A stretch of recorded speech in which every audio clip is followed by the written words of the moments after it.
এখান থেকে বাইরে যেতে পারবেন না স্যার, মাথায় রাখেন। শেখ হাসিনার সময় আপনারা যাদের কথা এখন চলতেছেন তারা কানে ধইরা খাটের নিচে থাকতো স্যার। আমি রুমিন পাহারা, কোনো দল লাগে না আমার। Excuse me, sir. This is the last time I will not listen to this. আচরণ বিধি লঙ্ঘন করলে তো আমরা সব জায়গায় হচ্ছে।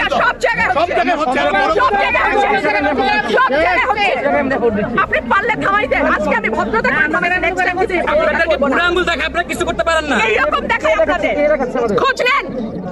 আসসালামু আলাইকুম বন্ধুরা, আপনারা দেখুন যা দেখতে পারতেছেন তা হইল রুমিন ফারহানা এবং ম্যাজিস্ট্রেটের মধ্যে একটা বাকবিতণ্ডা শুরু হয়ে যায়। তো ব্রাহ্মণবাড়িয়া ম্যাজিস্ট্রেটের সঙ্গে এরকম আচরণ করার কারণ হইল তা জানতে পারবেন আজকের ভিডিওর মাধ্যমে। বন্ধুরা শেষ পর্যন্ত ভিডিওটা দেখতে থাকুন। ভিডিওর মধ্যে বোঝা যাইতেছে যতটুকু তা হইল যে ম্যাজিস্ট্রেট তিনি বলতেছেন যে তিনি আচরণবিধি লঙ্ঘন করছেন, তো এটার কারণে ম্যাজিস্ট্রেট তাকে বাধা দিয়েছে এবং তিনি কিছু কথা বলতেন। তো সেই পরিপ্রেক্ষিতে রুমিন ফারহানা এরকম আচরণ করে এবং এরকম কথা বলে।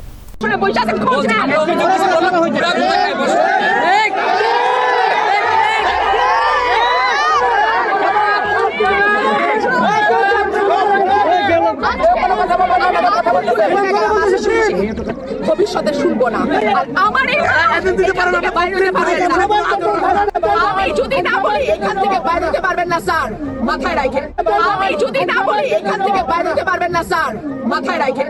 আমি যদি না বলি এখান থেকে বাইরে যেতে পারবেন না স্যার, মাথায় রাখেন। রুমিন ফারহানার এই কথাটা আমি বারবার রিপিট করাইছি, কারণ তিনি এই কথাটা যা বলছেন সেখানে তিনি অনেক পাওয়ারফুল একজন ব্যক্তি, তার পাওয়ার ইউজ করার মতন তিনি এখানে একটা কথা বলছে। বন্ধুরা আপনাদের এটা নিয়ে কি মত? তো বন্ধুরা আওয়ামী সময় এরকম ছিল যা তাদের পাওয়ারের ক্ষেত্রে তারা সবার প্রশাসনকে দাবিয়ে রাখতো। তিনি এখনো এমপি পদপ্রার্থী হননি, তিনি স্বতন্ত্র প্রার্থী হিসেবে এমপি পদে দাঁড় হয়েছে, কিন্তু তিনি এখন যে পাওয়ারটা দেখাইলো এমপি পদপ্রার্থী হিসেবে যদি দাঁড়িয়ে একবার টিকে যায় তাহলে তিনি আর কি পাওয়ার দেখাইতে পারেন? প্রশাসনকে তো এখনই ধমকি দিতেছে।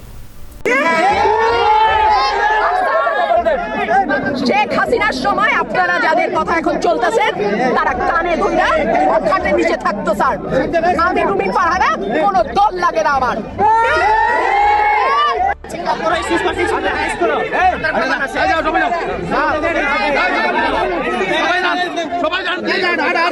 বন্ধুরা এ হইল রুমিন ফারহানা ও ম্যাজিস্ট্রেটের মধ্যে বাকবিতণ্ডা। তো বন্ধুরা ম্যাজিস্ট্রেটের সাথে তিনি যেভাবে কথা বললেন এটা কি ধমকি হয়েছে নাকি অন্যভাবে কথা বলার ধরন, এটা আমি তো বুঝলাম না। আপনারা যদি বুঝে থাকেন তাহলে অবশ্যই কমেন্ট বক্সে জানাতে পারেন। কিন্তু একটা কথা বুঝলাম, তিনি এখনই যে প্রভাব দেখাইতেছে এবং তার পাওয়ার দেখাইতেছে ম্যাজিস্ট্রেটের সাথে, তো যদি এমপি একবার হয়ে যায় তাহলে কি কি যে করবে আল্লাহ ভালো জানে।